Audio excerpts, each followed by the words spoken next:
जय हिंद वॉरियर्स, कैसे हैं आप सभी। उम्मीद करता हूं कि सभी बच्चे बहुत बढ़िया होंगे। तो जैसा कि आप सब जानते हैं कि आपकी आर्मी अग्निवीर भर्ती 2025 की एग्जाम डेट तो आउट हो चुकी है। एग्जाम आपका 30 जून से लेके 10 जुलाई के बीच में यहां पे कंडक्ट होना है। तो अब लगातार बच्चे एक ही कमेंट बार बार कर रहे हैं, एक ही बात बार बार पूछ रहे हैं कि सर ये जो टाइम हमारे पास लास्ट के कुछ दिन बच गए हैं, तो लास्ट के जो दिनों में सर हमारी प्रिपरेशन की स्ट्रेटेजी क्या होनी चाहिए, इन लास्ट के दिनों में सर हम किस तरह से प्रिपरेशन करें ताकि अब की बारी जो सर ये यूनिफॉर्म पहनकर देश सेवा करने का जो सपना देखा है उसको हम लोग यहां पे साकार कर पाए। तो गाइस जो लास्ट के जो आपके पास दिन बच गए उनके अंदर आपको 3 चीजें हर एक बच्चे को करनी है, और ये 3 चीजें अगर आपने अच्छे से इंप्लीमेंट कर ली लास्ट के दिनों में तो तुम्हें यहां पे सिलेक्शन लेने से फिर कोई नहीं रोक पाएगा। 3 चीजें सर ऐसी कौन कौन सी करनी है। सबसे पहली चीज, रिविजन रिविजन रिविजन। रिविजन किसका सर?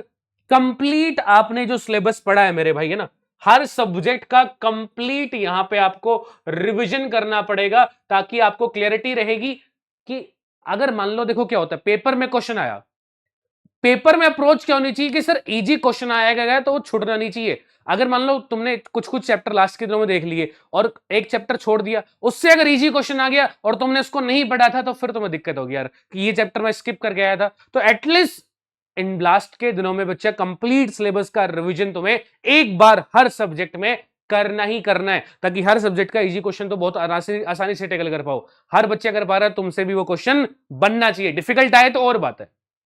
रिवीजन का मतलब भी ये कि सर सिर्फ कॉन्सेप्ट कॉन्सेप्ट नहीं पढ़ने कि तुमने सिर्फ कॉन्सेप्ट कॉन्सेप्ट थ्योरी थ्योरी पढ़ ली है ना, सिर्फ थ्योरी तुमने पढ़ ली, कॉन्सेप्ट पढ़ लिए नहीं, उसके एमसीक्यू भी लगाने हैं, उसके कोई है ना चैप्टर वाइज प्रैक्टिस भी करने हैं। बिकॉज एग्जाम में हमें थ्योरी नहीं लिखेगा, हमें ऑब्जेक्टिव पेपर, हमें सब्जेक्टिव पेपर नहीं है हमारे पास में, एमसीक्यू बेस्ड पेपर आएगा, क्वेश्चन देगा। तो जो भी चैप्टर तुम पढ़ रहे हो, जिस भी चैप्टर की थ्योरी तुम पढ़ रहे हो, उस पे बेस्ड एमसीक्यू क्वेश्चन भी तुम्हें प्रैक्टिस करने हैं ताकि वो थ्योरी तुम्हें कितनी क्लियर हो पा रही है वो भी तुम्हें यहां पे आइडिया लग सके और अकॉर्डिंग टू तुम उसके प्लान जो है कर सको। Second thing that is scoring topics. Scoring topics से क्या मतलब है? स्कोरिंग टॉपिक्स बोल दो या फिर स्टोरिंग स्कोरिंग आपके चैप्टर्स बोल दो। कंप्लीट सिलेबस तो आपको पढ़ना ही पढ़ना है, प्लस में हर एक सब्जेक्ट के जो स्टोरिंग चैप्टर्स हैं या फिर स्कोरिंग टॉपिक्स हैं। फॉर एग्जाम्पल जिसे बच्चों का देखो आर्मी क्लर्क का एग्जाम है, इंग्लिश आएगी, इंग्लिश में यार ना कुछ ऐसे पर्टिकुलर चैप्टर है जहां से क्वेश्चन आपको कंफर्म देखने को मिलेगा ही मिलेगा।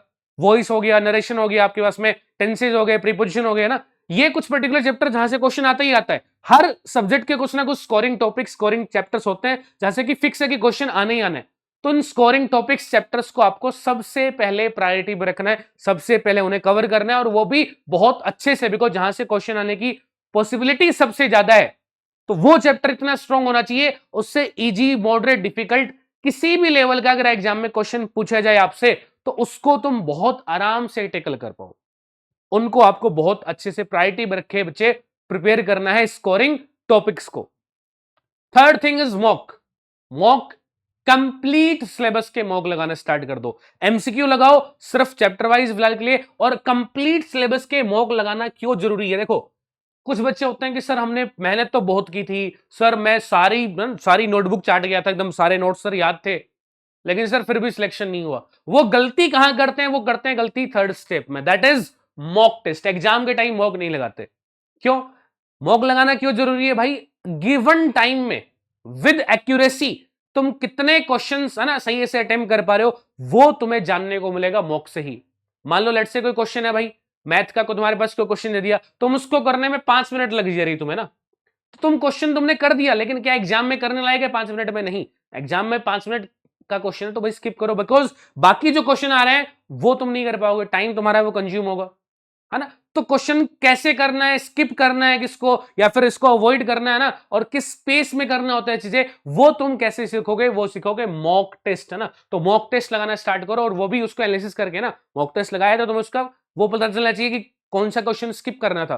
पता है मॉक टेस्ट के बाद पता चलेगा कि यार हाँ गिवन टाइम, टाइमर के साथ लगाना जरूरी था कि गिवन टाइम में तुम पूरे पेपर में से कितने एक्यूरेसी के साथ सही कर पा रहे हो, और वो एक्यूरेसी रेट होगी चाहे या फिर तुम्हारी जो स्पीड होगी वो किससे इंप्रूव होगी? वो मेरे भाई मॉक टेस्ट से ही इंप्रूव होगी, है ना।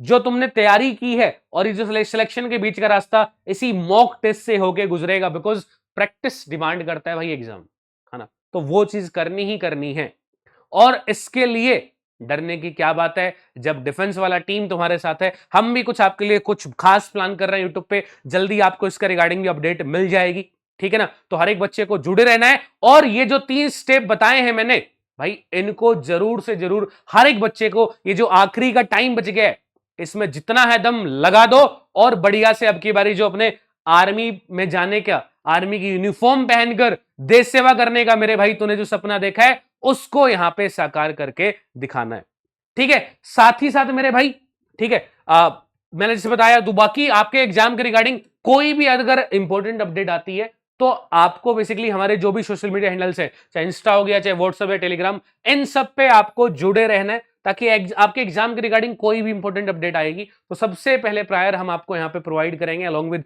यूट्यूब तो है ही है, यूट्यूब पे भी आपको इन्फॉर्मेशन चीजें मिलती रहेंगी। जैसे मैंने बताया, आपके एग्जाम के लिए भी कुछ खास प्लान हम लोग कर रहे हैं, वो भी आपके सामने जल्दी ही डिस्क्लोज हो जाएगा, तो उसके लिए भी आपको जुड़े रहना है, ठीक है जी, क्लियर।